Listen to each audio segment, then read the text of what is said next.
ഒരു കുഞ്ഞിന് ജന്മം കൊടുത്തത് കൊണ്ട് മലയാളത്തിന്റെ വിശിഷ്യമായ പദങ്ങളിലൊന്നായ അമ്മ എന്ന പദം അലങ്കരിക്കാൻ അവസരം കിട്ടിയ ഒരു പെൺകുട്ടി, ഒരു കുഞ്ഞിനെ പ്രസവിച്ച അമ്മയായ ഒരു പെൺകുട്ടി, ഇതുവരെ ഞാൻ കണ്ടിട്ടില്ലാത്ത ആ പെൺകുട്ടി അന്ന് രാത്രി 12:30 മണി കഴിഞ്ഞ നേരത്തിന്റെ വാട്സപ്പിൽ അയച്ച സന്ദേശം 3 വരികളാണ്. ചുടയിലേക്ക് എടുക്കുന്ന നേരം വരെ എന്റെ മനസ്സിന്റെ ചുവരെടുത്തുകളിൽ നിന്ന് മായാത്ത 3 വരികൾ, ഒരു കൊച്ചു പെൺകുട്ടിയുടെ വരികൾ. അവരെഴുതി, സാർ, ചൂരന്മലയിലെ കഥകൾ കണ്ട് വാർത്തകൾ കേട്ട് കരട് പിടയുകയാണ്.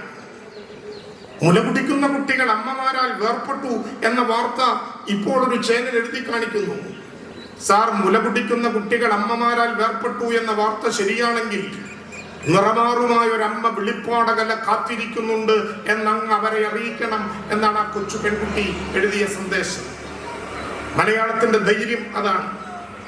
കാലദേശങ്ങൾക്ക് പുറത്തു പേരറിയാത്ത നാട്ടിൽ പൊക്കിൾക്കൊടി ബന്ധം പോലും ഇല്ലാത്ത ഒരു കുഞ്ഞ് മുലകുടിക്കാനാകാതെ ചുണ്ട് വിറയ്ക്കുന്നുണ്ടെന്ന് പറയുമ്പോൾ നിറമാറു ചുരത്തുന്നതാണ് മലയാളത്തിന്റെ മാതൃത്വം എന്നുള്ളതാണ് ഈ വലിയ പോരാട്ടത്തിൽ കേരളത്തെ നയിക്കാൻ ഈ ഗവൺമെന്റിന് അഭിമാനമായ വസ്തുത.